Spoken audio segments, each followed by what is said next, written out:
Hey guys, if you want to support the show, please like, rate, review, subscribe, do all that stuff wherever you listen to podcasts.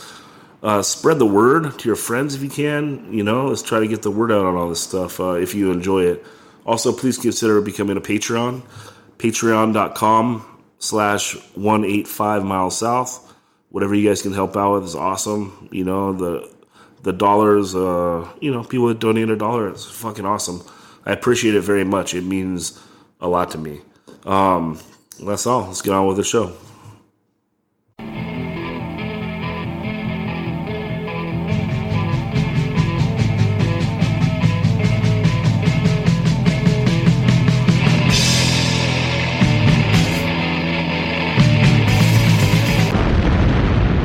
"185 Miles South", a hardcore punk rock podcast.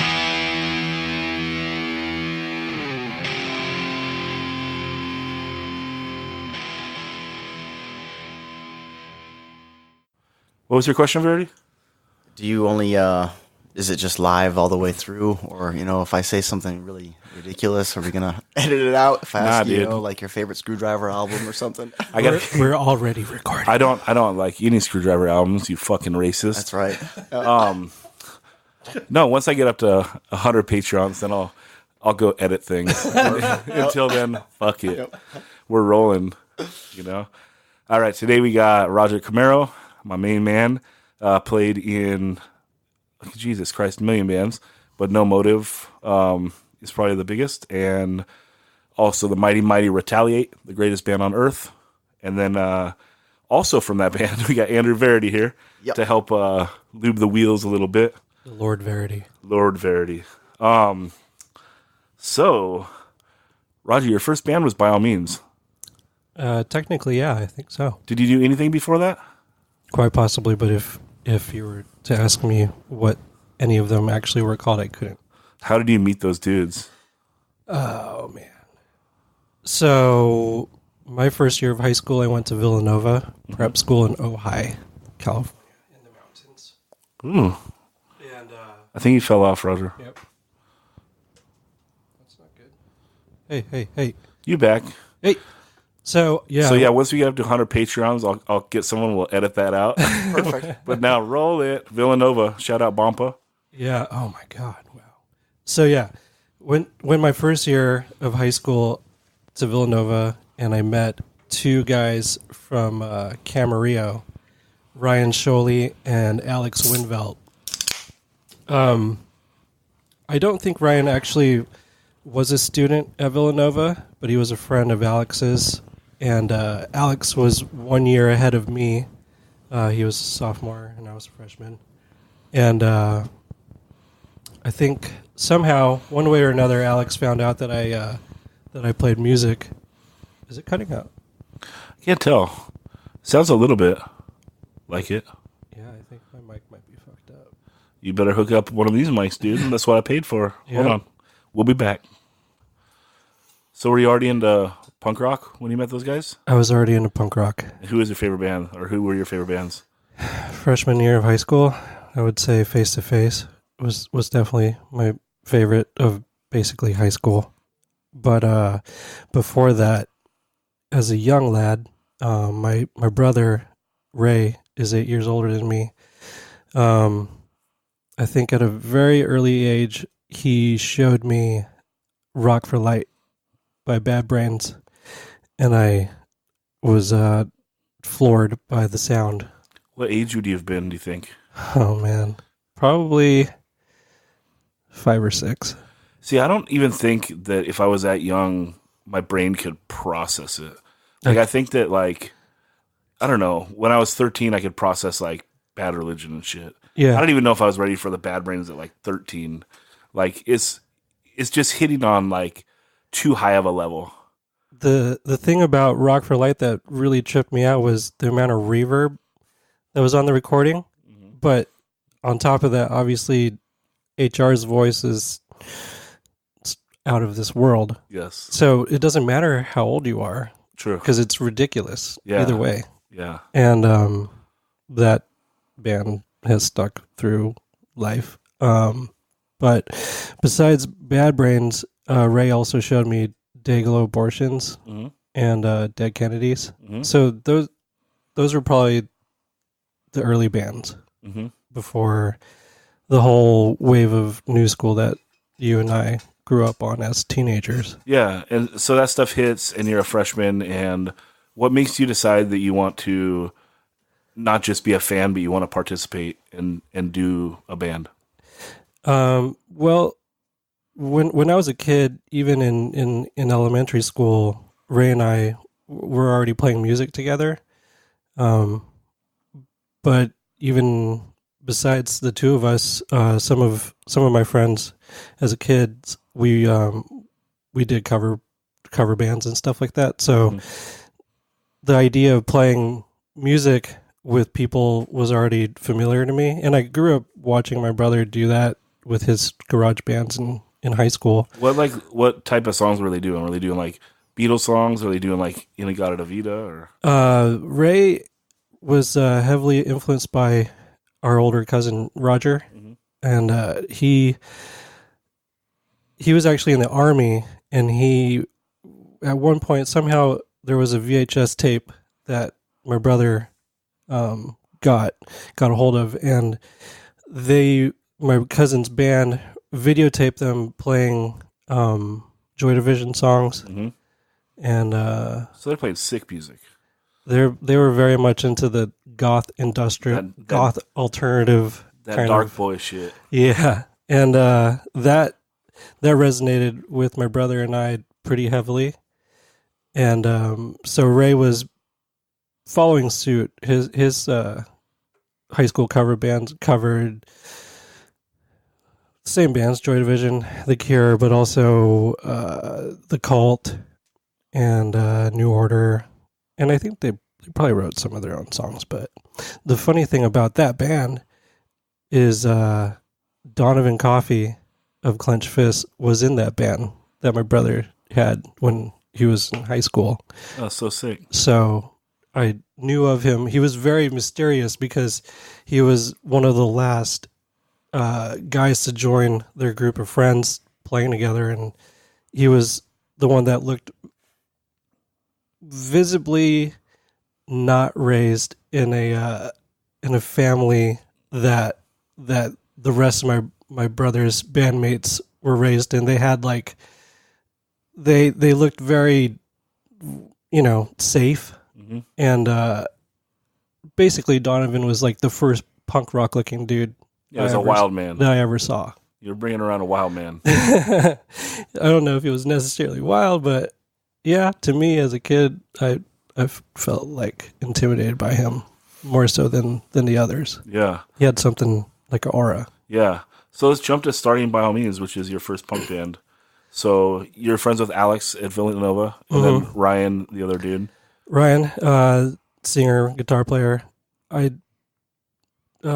Somehow we all met, and Ryan had all these songs that he had written. Alex was just learning. Alex wanted to be in a band with his friends. He wasn't necessarily a musician yet, but being in the band, he learned how to do it. And stick him on bass. Yep. Yeah. he did it. He did just fine. He had natural talent, so. And he did the backup vocals too. And he did backup vocals. Yep. Sounds familiar. It didn't have to be this way. Yep. So yeah, I don't know what we had for goals. I was a very sheltered young man. Went to my first punk shows with those dudes. So all I really knew was playing music in bedrooms and houses, and never really tried to play real shows or anything like that. Even house parties to me were like nuts, because basically I had to sneak out to do anything musical, because I grew up in a very traditional Filipino family, and being in a band wasn't something that my parents necessarily wanted me to be doing. Especially a punk band. Yeah. Right. So, sorry guys. Yeah, I had to sneak out a lot. to do music stuff. You've turned into a nice a nice lad, right? Yeah. But you guys actually pull off like it's kind of wild because for a lot of the mid '90s hardcore stuff, the bands didn't get around to putting out a record, and you guys are not only in that era, but you guys are young kids, and you pull off putting out a 7-inch. Yeah, that's largely due to Alex's efforts. Mm-hmm. He was probably the biggest financial contributor, and although he didn't really write songs, he was kind of like the business guy of the band. So if it weren't for him, we would never have seen 7 Inches. Yeah, and Alex, he went on to what was a big band he played bass for? He was in Yellow Card for a bit. And what was the story behind that? It was like the dude left, like the main dude left, and so Alex was filling in, and then they got popular, and that guy came back, and he got the boot. Pretty much. I don't know if the bass player was like the guy of the band. Okay. But he had definitely recorded that Oceans Avenue album or whatever. And so like they're kind of slumming. And so that guy quit, and then Alex comes in and plays bass. Yeah, because they're all friends. And then those they get dudes famous. were from Florida. Okay. They grew up in Florida, and they moved to TO, and somehow made friends with Alex and a bunch of that whole crew of musicians out there. And yeah, that record really did something. So then they get famous, and the bass player's like, "I want my job back." I guess, I don't know. Yeah. At least Alex got to be on that Now Music commercial, because like that's like the clip of the Yellow Card video that plays in that commercial. So you see Alex, and you're like, yeah, that's at least you got that, dude. That's sick. Get paid. So By All Means lasts for how long, do you think? Oh man, A couple years? I think we're probably done by the time I was a senior. The furthest you played LA. Actually, they kicked me out of the band because I didn't want to tour, because they had. Oh, they were gonna tour. Yeah, they had aspirations to like do it for reals. Did you guys play beyond LA? Nope. We only played Living Room, Ojai, LA. Because we played the Anti Club, right? Yep. Yeah. We actually did. It must have been like a battle of the bands or some sort of local night, but we had to pay to play this the Roxy. Oh, but the Roxy too. And it's on videotape somewhere. I just don't know where it is. And then they booted you. Yeah. And then what did you do after that? I think I just jammed with my friends until you joined Voice. Yeah. And that's a weird thing. Like this podcast has been like a serious exercise in my memory, and a lot of times it's just been a complete failure. Like I don't remember you joining Voice or leaving Voice, but like I know you were like on the 7-inch, the first one, and you're in the photos. And I remember we played that weird show at your house. Yep. But I mean that band's just kind of like a mystery. The living room. You played the living room a bunch, yeah. But then like you weren't in the band, because I remember Phil broke your guitar, so like you weren't at that show. But I think that was before. Was that before? It had to be before, because that was just us playing like some shit party in Moore Park. Yeah, I remember that. Like, why are we playing a party in Moore Park? Like, no one. It's not like happy music. Like, people didn't want to hear it. You know, there had to have been that Oxnard Camero connection that led to a Moore Park party. Maybe, I don't know. And then I remember, did you play those shows with us at Pompous House? It sounds really familiar. Those like she had like that barn out in, what would that be? Like, it's like the first town like north of like when you come off the 101, like cutting in towards Santa Barbara. Not Carpinteria? Okay. Yeah, she had like a barn up there. Sounds familiar, but well, because Unknown Truth played there. Then that means I had to have been there. Yeah, because that was another band he did. I don't think that I did not. I don't think I missed an Unknown Truth show. I think we probably would have broke up. Yeah, already. You were the glue, right? Perhaps. Around this time, you had to have gotten your first, like, I don't know, what would you call it, like a recording kit? Like you get a 4-track or something? Well, Ray had reel-to-reel machines since I was a little child, and my parents' stereo, like the home stereo, it also had, for whatever reason back then, it had 2 1/4-inch inputs, so you could plug in microphones. They had a little gain structuring. Oh wow! And so some of the first recordings we ever did were like 2 karaoke mics or whatever mics that were at the house, and like putting them on each side of the room and calling it a record. Yeah. So who did you record early on? I did. There was a band with my friend Ron Baldwin. I can't remember the name of that band, but that was one of Ron's a legend tech guy out of Ventura now. But what else? I recorded No Motiv back when I lived in River Ridge. Did some demos there on 4-track. Probably every band that I was playing in did some sort of 4-track demoing. Did any of those get on the Scarred CD, or was that after that? That was never used for anything because I think the tape went missing. Okay. So the first time I remember you recording me was for that rabies comp. And I don't even remember that. But that's not true because you had to have done the second Stand Your Ground demo.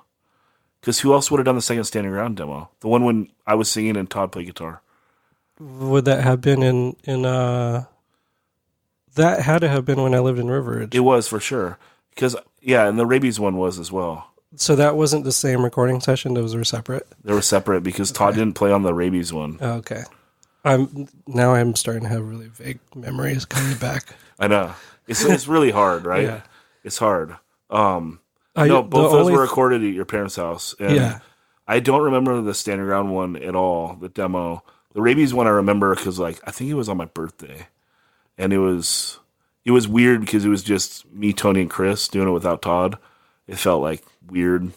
And bringing back some memories. Yeah. And then, like, doing a Warzone song was really hard. Like, I love that song. Like, I think that other than Don't Forget the Struggle, Don't Forget the Streets, like, the best Warzone stuff is the split with Cause for Alarm, like, by far. I think that stuff is actually, like, stands up against Don't Forget the Struggle, Don't Forget the Streets. And, like, yeah, we did that What Are You Looking For song, and it's like, that song's a fucking mouthful to sing. Like, I don't know if you can, like, realize how good of a singer Rabies was until you attempt to, like, sing that song. And you had to sing it analog to tape. Yeah. It was sick. Easy editing. I know. Like, so I couldn't punch? Probably not. Jesus. Respect to myself in 98, right? Yeah, because that is 1998. And now... That's crazy. But your big move happens right after, and you join No Motiv because Sadness Prevails comes out in 99. Yep. So you're in No Motiv in 98. Yes. Because you play on Sadness as the bass player. Yeah. I joined the band, I believe, February or April of 98. Pat and pretty much all of them had asked me in 97 to join the band. And that was like fresh out of high school. And I was meant to do the proper thing. Yeah. Go to school. Yeah, finish school. And so I moved to Irvine. Listen to that, Albert. Moved to Irvine to live with Ray and go to community college there. And let's just say that there wasn't as much time being spent studying as there should have been. And there was quite a lot of time being spent messing around with my 4-track. Rocking. There was a lot of music that was being created. Yeah, at your brother's house, this is a jump ahead. We'll jump back, but it's an interesting fun fact. I was on your and Ray's couch on 9/11. Oh, yeah. Yeah, I remember. It was weird. So we'll get there. We'll get to 9/11. Oh, because you have a 9/11 story? Yeah. Okay, sick. But yeah, where were we? Well, you joined No Motiv. Oh yeah, so they had to ask me a few times because I was really timid and scared, basically. Did you ever talk to Dave? Like, did he leave? He didn't get the boot, right? He quit. I'm pretty sure that he just didn't want to really do like the thing. Like, because No Motiv was getting ready to do it for reals. Yeah. Like, for the next 5 years, this is a full-time thing. It was like the sky's opening. Yeah. Like, this is your chance to, like, really be playing in a band. Did you ever talk to him at that time, though? I didn't talk to Dave about that. Yeah. No. Dave and I were always cool. but we weren't like tight bros or anything like that. We probably got tighter after. Yeah. So that's pretty rad that like all three of them really wanted you in, because it's like you're not coming in and being treated like the new guy, right? You're being treated like someone that you recorded, right? Yeah. So your opinion matters. Did you take place in some of the songwriting? Not early on. I think that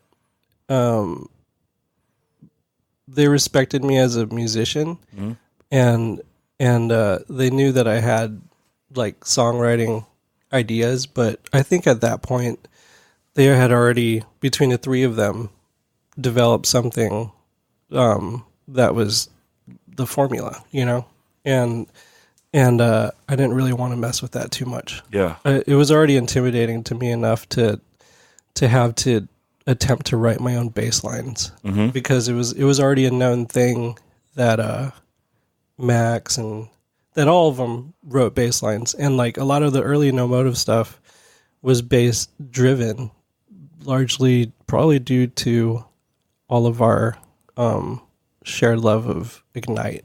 Yeah. Well, and they would say that in the early years, Dave was the best musician in the band. Yep. So it's bass driven for that reason. I think Max wrote a lot of those bass lines, though. Yeah. It was like Dave was like the perfect player, but I don't know if he was necessarily the writer of a lot of those cool bass lines that they had back in the day. But Dave played the lead on Remember. Did he? Yeah. Played Max's guitar part.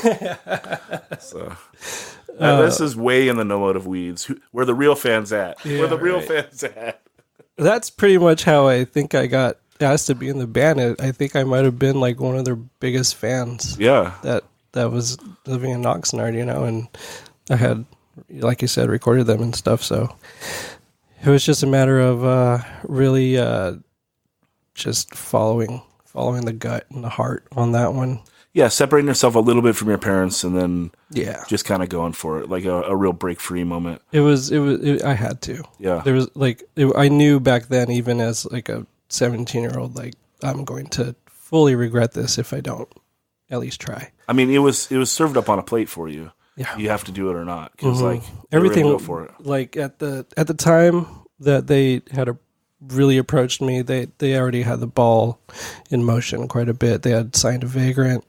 They had already recorded something for the first Vagrant compilation. Yeah. And so I think they might have already had the Good Riddance tour booked, which was in October of 98. And that was the first real tour that any of us had gone on. And did that tour happen before or after you recorded Sadness? That happened... Ooh, that's a good question. Maybe the tour happened before. Because we did record the record in October. It came out before the record came out. Or you toured before the record came out? We toured before the record came out. Yeah. Yeah, because the record didn't come out until like February of 99.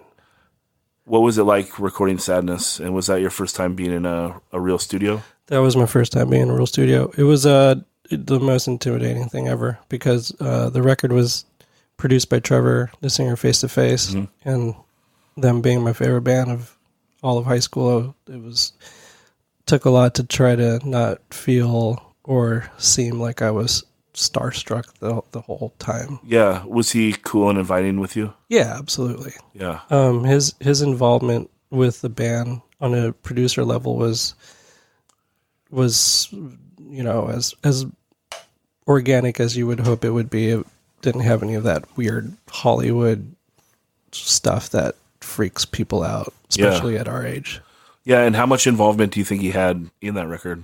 Was he pretty hands-off or was he hands-on? I think he helped a lot in terms of Jeremy's vocals. I think he helped him kind of shape what became the Jeremy's style. He had already gotten something on his own, but I think Trevor really helped bring that out. And I honestly can't really recall how he might have shaped songs, but for sure, since he's a guitar player, he had to have had a heavy hand in guitar tones and getting the guys to do certain things on that record, which is crazy because this year is the 20th anniversary of Sadness, and Armand and I transferred those master tapes to Pro Tools a few months ago, and I'm remixing the record now for like a reissue, re-release anniversary thing. And so it's really trippy to listen to all these tracks by themselves now. Yeah. Because the whole entire record was recorded to tape, mixed from tape, didn't hit digital until they made CDs or whatever, you know. So you're listening to like your isolated bass tracks? Yeah. And it's crazy to see how, because we recorded it to 2-inch, 24 tracks maximum. Like nowadays, I'd reach 24 tracks on a demo. Yeah. You know? So hearing one kick track, one snare track, and that's like my only option for mixing. It's crazy, and it made me appreciate more the mix that they got. It's definitely fun to mess with the album now, mess with the tones now, but you turn max up, fool. Yeah, right. All kinds of stuff that needs to get turned up. So then you go on your first tour. Yep. First tour with Good Riddance and 88 Fingers Louie across some of the Midwest. This is like a C market tour. Yeah. Which, well, you don't even have a record out yet, so don't complain. Yeah, no, absolutely not. And I was going to say that back then, Good Riddance is a punk band. Mm-hmm. Before, you know, I think at some point they got pretty popular to the point where they could do Warped Tour and be one of the big acts on Warped Tour, right? But in 98, putting out Ballads from Revolution, they were still a very, in the big scope of things, like a relatively smaller fat band. And so I don't know if this C market tour was just normal, right? Yeah. Because that's how it is when you do punk tours. You're playing everywhere. Yeah. It's no market. Yeah. It's just America. So give me an example. You play like Kansas City and there's 80 people. First show we played was in Casper, Wyoming. So you drive straight to Casper. Well, we met up with them in San Francisco. They played their own show at Slim's. Okay. And then we drive to Boise. Okay.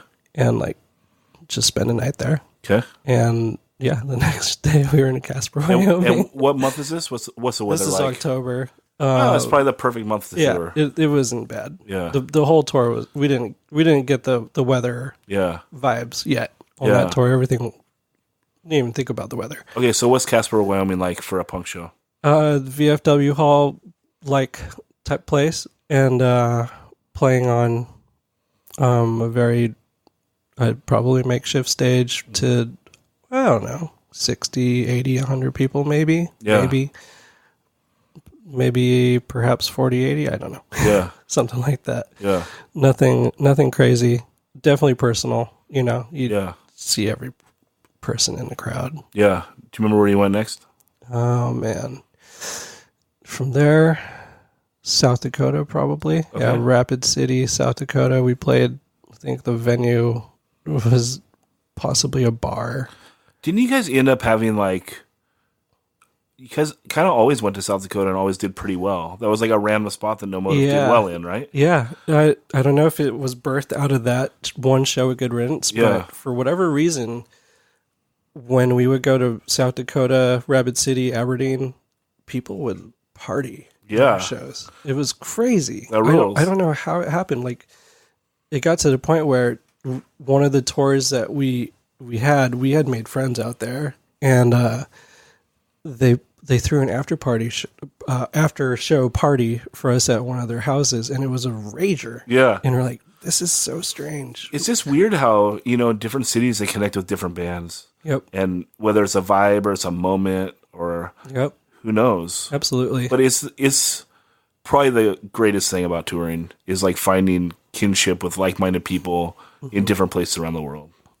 And in the case of our band, we've made some friends long ago that we still talk to. Yeah. Still keep in contact with. Some of them have moved out here from other states. It's cool. So did you get to know Good Riddance and 80 Fingers Louie well on the tour? Yeah, they were both very personable bands. Obviously Chuck is notorious for being like a tour tour entertainer. We'll just say that. Did you have Joe with you? We did have Revis with us. He was our guiding knight. Okay. He was there to make sure we didn't fuck up. Don't fuck up, fool. Don't fuck up in front of Revis. Yep. Well, that's rad. And then you come back, and then Sadness comes out. Sadness comes out, and I can't remember now if we just were immediately greeted with a support tour from Face to Face or not, but I think it was either that or we did our first American tour by ourselves. I'm pretty sure we did a tour with Face to Face because I'm pretty sure we got a fair amount of spoilage right off the bat, and our tour experiences were like, we were very lucky. Yeah, so let's compare them against each other. The face-to-face tour versus the Good Riddance City Fans Louis tour. Well, it's funny you bring up the weather because this face-to-face tour, I believe, started in the late spring, perhaps. And the first show of that tour was in Texas, in Austin. And I'm pretty sure we drove straight to Austin. And that was the first time we literally drove straight to Austin. Yep. We didn't stop. So that was the first moment of my life waking up in the van with all the windows up at 7 a.m. in the morning, and it's like literally 100 degrees inside the van, and we're all just dripping of sweat. Yes. And that moment I woke up, I'll never forget. I finally questioned what I have been, what I decided to do with my life. I was really taken back by that. But you had a nice van, right? Like your van was reliable. It was. You bought like a newer van. Like you were able to use the AC and shit.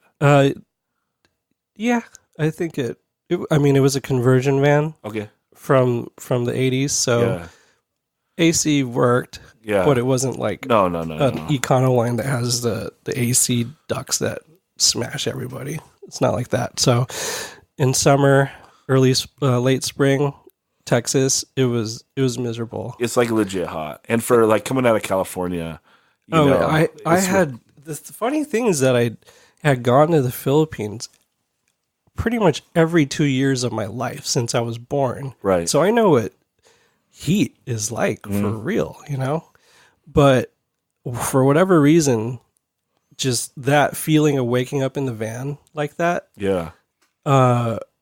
it's unforgettable. Yeah, well, maybe that's because when you go to the Philippines, you step out of the airport and you're like prepared for it.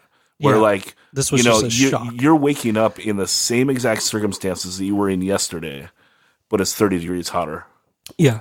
It was, how could this be happening? Like your brain can't comprehend it. Yeah, I was freaked out. Yeah, it took me a while to assimilate to the weather, but that tour was our first taste of recognizing how business being on tour actually is on a non DIY, semi DIY level.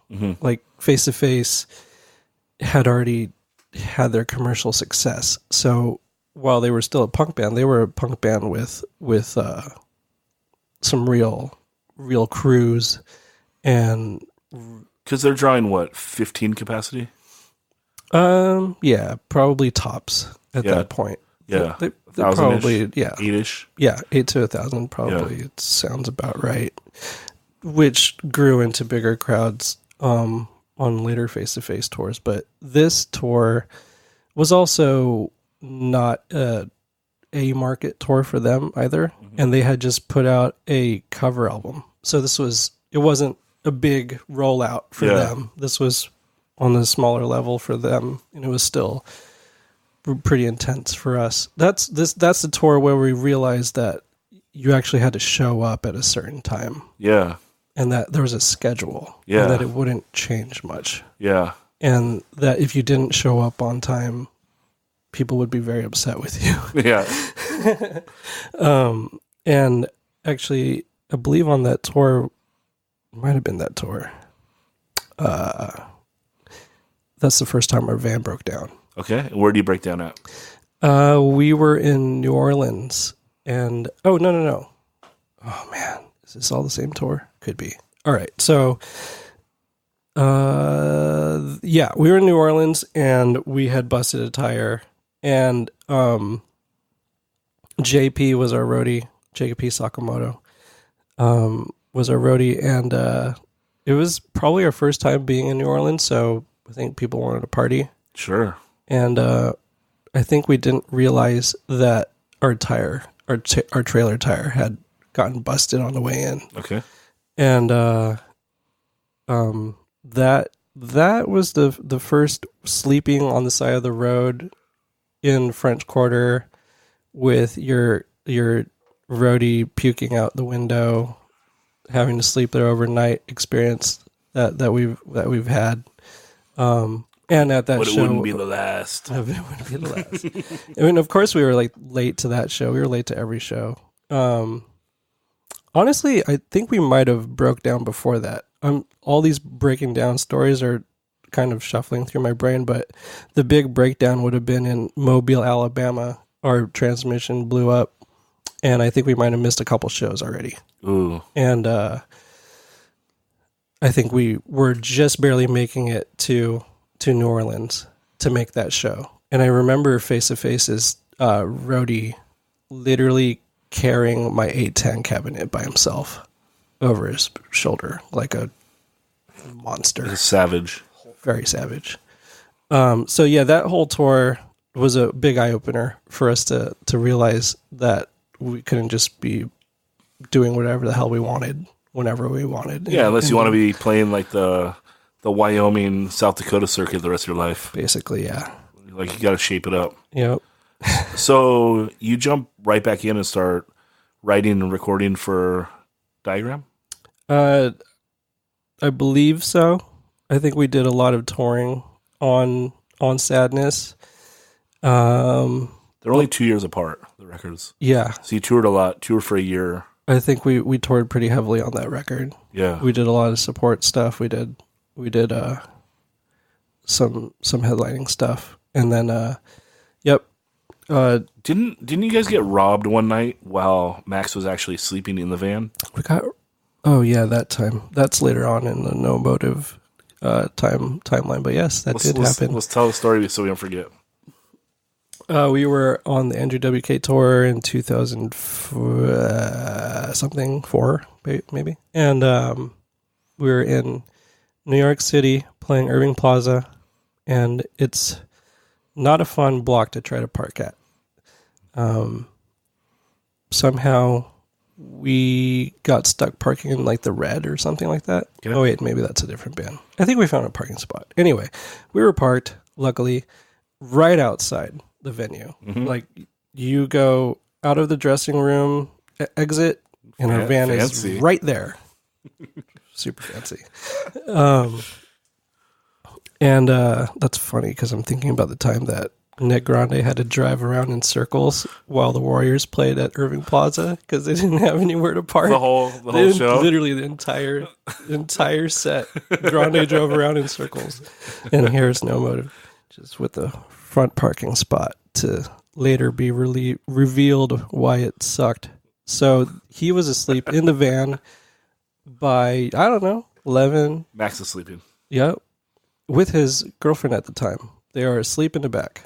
And I think we, over the years, just assumed that if the door of the van's going to open, it's one of us opening it. Yeah. Why would we ever wake up or check every time the door is being opened? You know? So I think this is the case of one of that happening. He just slept through it because it was a normal thing. Yeah. And they lifted all kinds of stuff. Like, we rented a Bandigo band. Yeah, I think that's the name of the company. And they stock them with Xboxes and like screens that hang from the top. They took both the Xboxes.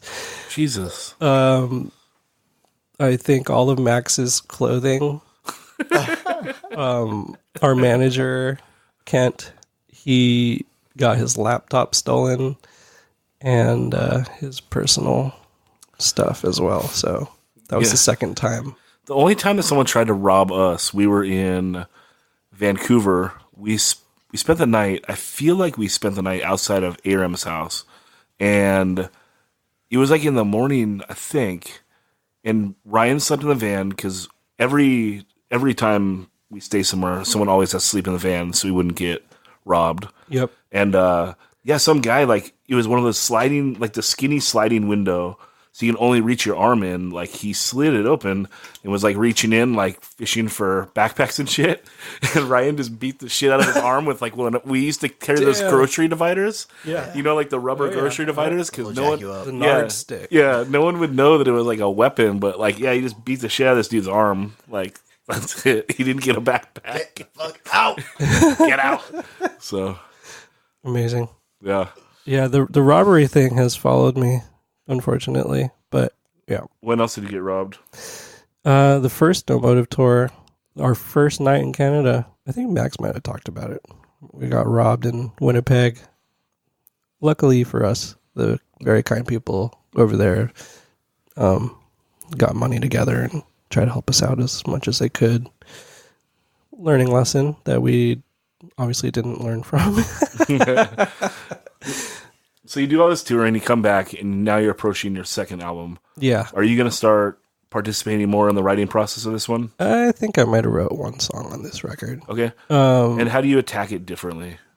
Because now you're like, No Motiv changed their sound on the last record. Now you're doing a second record.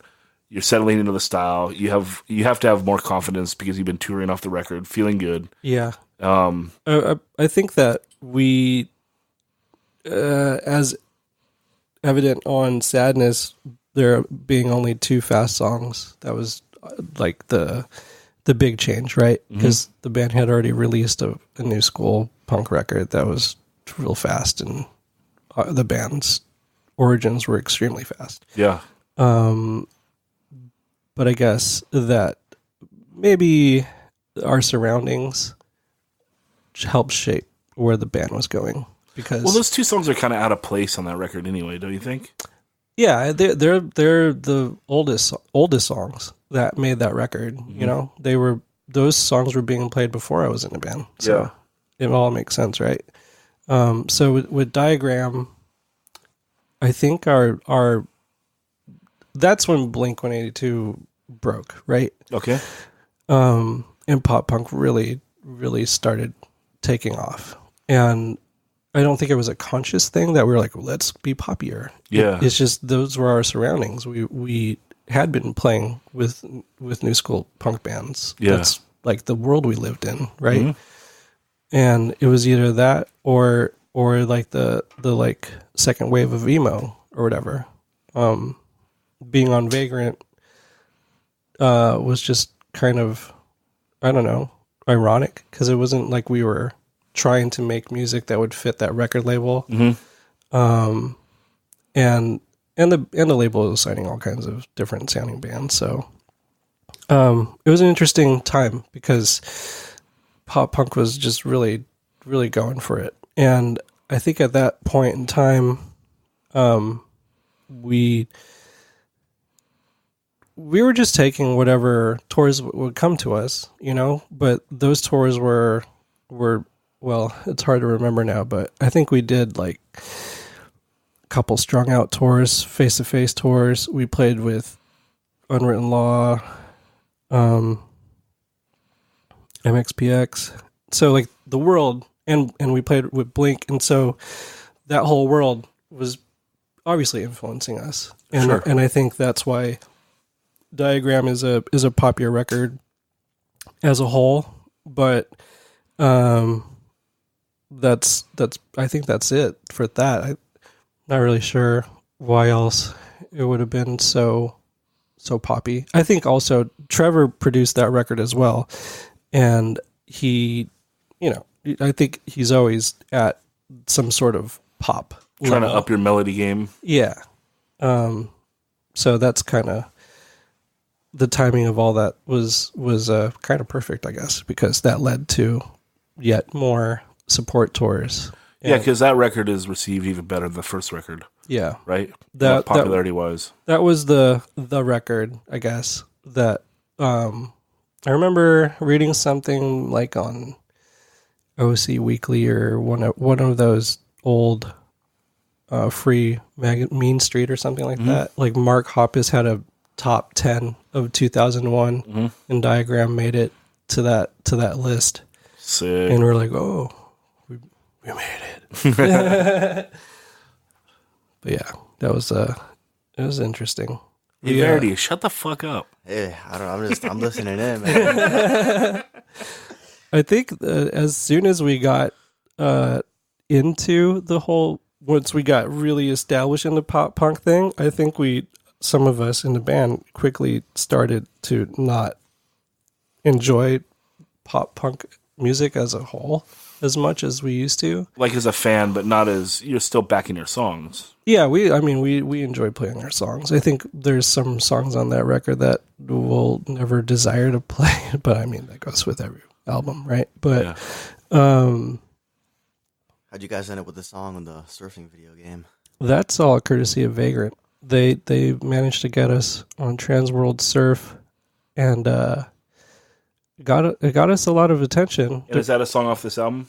Yeah, there's 2 songs. Give Me Strength and Going Numb are on that video game. And it was a popular game. There's I heard about the royalties. Definitely. Or lack thereof. I think for whatever amount of money we spent making our last record on Vagrant, I think that we'll just be perpetually in debt, and we'll just be paying that off by our royalties that we never saw. That music video. Brand New Day. Oh wait, no. What music video did we make for on the third record? Oh yeah. That's a hell of a video. Yeah, that had to be a hell of a budget. Yeah, that was not a cheap video, and it couldn't look any more extremely dated for an early 2000 album. Oh man, it's crazy. Like, you're playing in front of a volcano or something? Dude, like that usage of the green screen couldn't have been any more dated. Yeah. Then if you watch that video now, it's hilarious. That song's a ripper though. Yeah, it's so after Diagram, I've been looking through some of the stuff that you recorded. You've now moved your studio, like that rehearsal space in Ventura. Yep. You're set up there. We did demoing for both those Vagrant records that we talked about. Yeah. I recorded Warriors War as Hell. Yeah, you do the final In Control record in 03, and then the little 7-inch or EP thing, Kayfabe Memories. Yep. And then you do the Warriors in 2004. And I do Vendetta a couple times. Oh wait, no, we do one Vendetta record. When is a Vendetta? Is that 2003? Yeah, it had to have been right then, huh? Yeah. Because so now we got Verity. We skipped the start of Retaliate. Right, yeah. Because 02. The demo at the spot in Ventura, Palma. That's right. We did the demo. Yeah. And okay, so this is funny. You're right. So that you're in there in 02 because Retaliate does a demo, and this is really funny because Matt couldn't play a fast beat. Oh, that's right. Backwards. Right? Yeah. Yeah, it was backwards. And the Retaliate on that demo, we have 2 songs of the fast part. But after the fast part, there's a break. And remember, Matt couldn't do the fast part, so we were going to have Roger play the fast part, and then Matt could jump in and play the slow part. He wouldn't do it. And Matt's like, hell no. Fuck no. That was like the first stand Matt took in his life. Ever. You know? You guys always pick on him and shit. And he was like, nope, I'm doing this. Yeah, he did it. So yeah, that's 02, so you're in there in 02. I've been torturing Matt since 2002. Absolutely. Jesus. It continues tonight. So yeah, but the War is Hell record is like a legit record. You're like that's my first record. Yeah, like trying to that people knew outside of Ventura County. Yeah, and spending. I'm sure there's Vendetta fans like in Europe and like maybe we'll see. But you know, well, that In Control record doesn't sound great. Man, I mean, I'll just go ahead and say that I don't think that I made anything sound good until like the past 5 years or something. But what about but the Warriors record sounds good. It's a legit LP, no? Yeah, I mean for the time and how much experience I mean, I think that the first Retaliate record sounds great. It sounds like beefy, right? And that's 06. Yeah. So that's 2 years after the Warriors. But let's jump into the Warriors. So you're okay. Because this is a band that matters a lot to you. Even you've been in and out of the band. You've engineered everything. I mean, thanks to Motiv and the Warriors, both of those bands have allowed me to do a lot. The Warriors traveling the world. The Warriors got me overseas. Yeah. Like No Motiv, we saw America and Canada more than I could ever imagine. Right. Yeah. And we got to play Hawaii and just those are that's that band and getting my touring life underway with that whole experience was perfect, pretty much, you know. Mm-hmm. And in the Warriors, being and I knew Javi since he was a little kid because he was very close friends with Jonathan Huff, who is a younger brother of one of my good friends, Kyle Huff, and we all went to Santa Clara. So I saw Javi grow up, basically, and we always knew that we had this shared musical thing going on. We were all part of the same punk hardcore community, and eventually he hit me up. He kept me in the loop about the Warriors, but it wasn't until they were going to make War is Hell that he hit me up seriously saying, I think it's time. We work together. Well, he didn't join until maybe right before that, right? Or maybe, was he on the 7-inch before that? I think he was. Okay. Yeah. He was there through, I know he's not an original member, but he's basically an original member. That's like... Well, he's an original member from when they were good. From when they were established. Yeah. When they like started recording. Started being like a respectable band. Yeah. Not like they weren't a demo-y band. Yeah, basically. Yeah.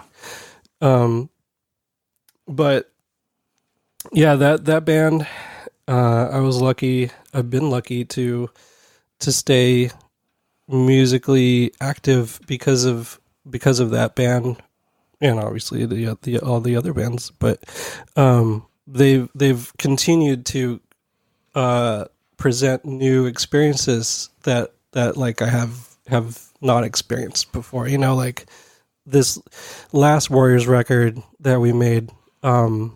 This is the first time venturing into trying to make some sort of documentary or being at the helm of making music videos, you know? Yeah. Like this last Warriors record is the most DIY thing I think we've ever done as a whole.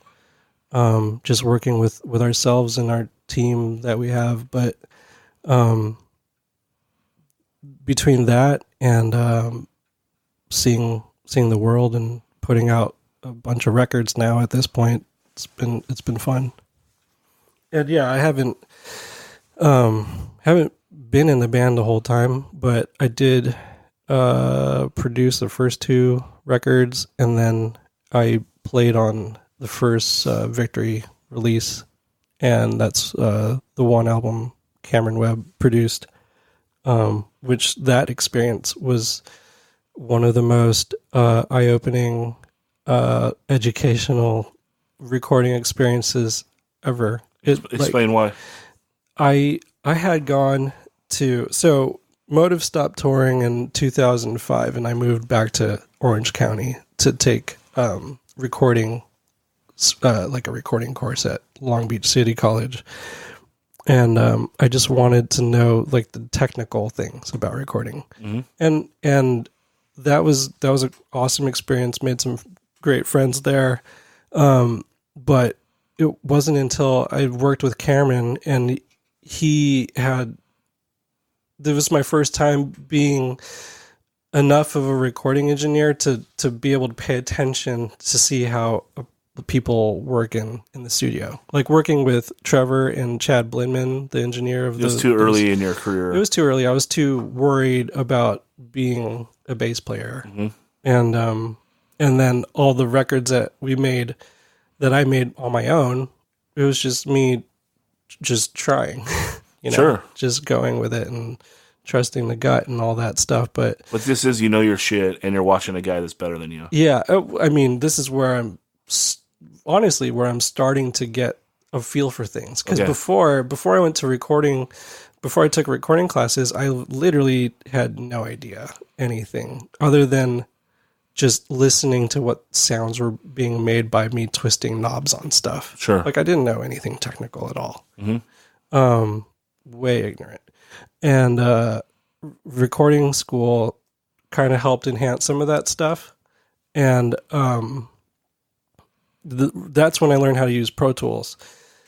And right around that time, I worked with Cameron, who was heavily into Pro Tools. He was the person that showed me how to edit drums. Like that was my contribution as an engineer on that record, was editing some of the drums or like engineering some of the guitar recordings while Cameron would go record Marshall in the studio. So it was I learned a lot, and that's probably been the more educational than the 2 years that I went to Long Beach City College.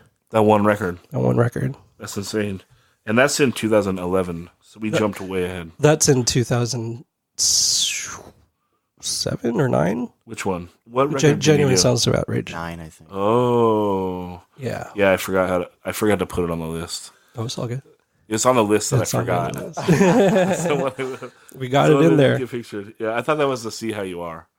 No. Genuine Sense is me on bass and Cameron producing, which I believe after that tour, after I played bass on that, Danny Lopez joined the band. And then eventually there was like a situation where he couldn't go to Europe. And so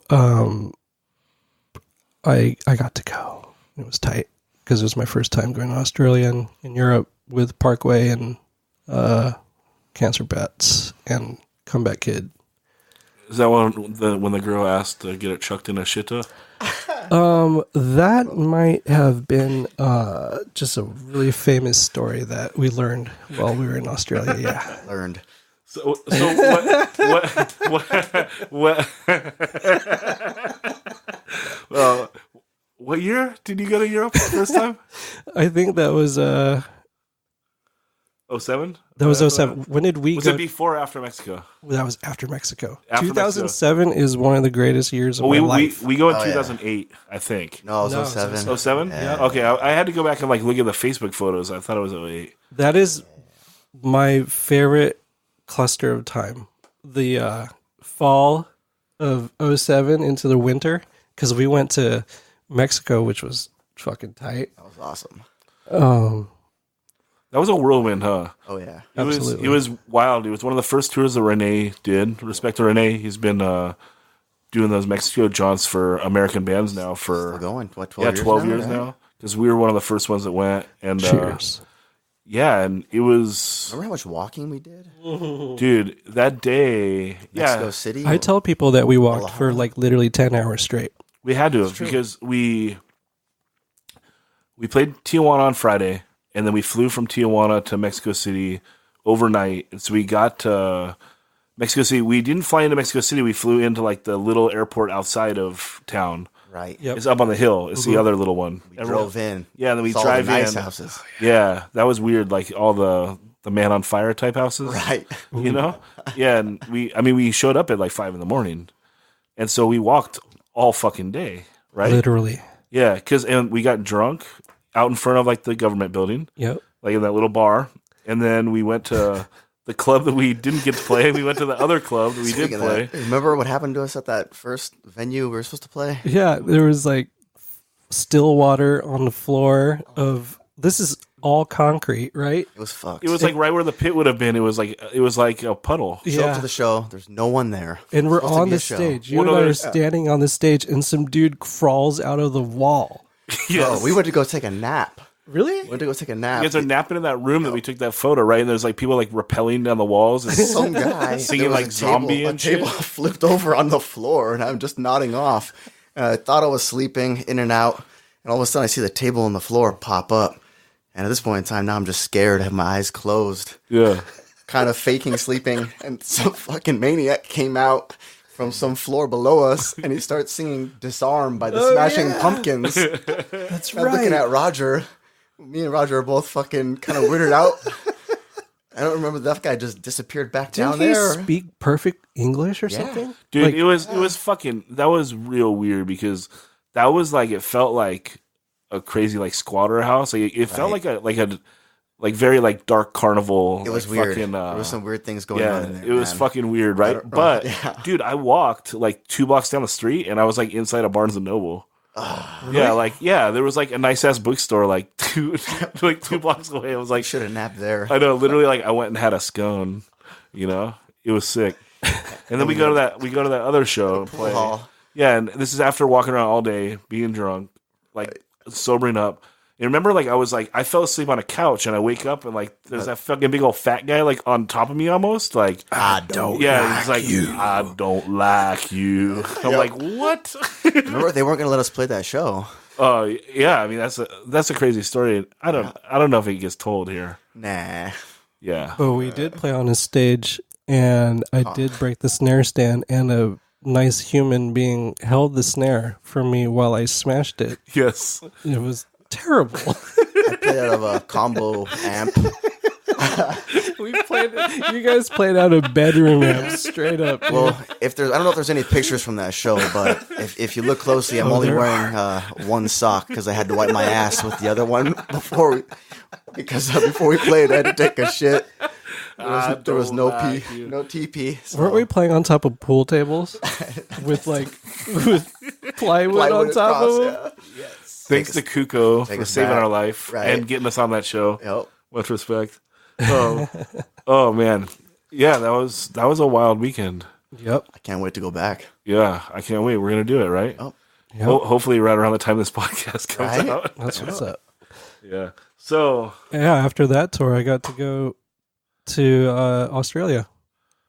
rad. Yeah, and then after that, literally we went from Australia to San Francisco to Frankfurt to do another tour. So that was, and then after that tour was over, I went to the Philippines with my family. So, Jesus, dang! Oh, Roger, I wish you were in Frankfurt with us. Oh man, Yeah. things that happen when you just gotta. What happened? Were you on tour with the Warriors? And I think I was on tour with RX. oh, I was a working man. yeah. We're referring to Retaliate going to Sweden, and Roger couldn't go with us. Heartbreaking. I know. I'd say Mexico and Sweden were like the two best times Yeah. for our short-lived career. Just gotta find a new country to terrorize. 17 years. 17 years, yeah. I know. I mean, you got to go somewhere else.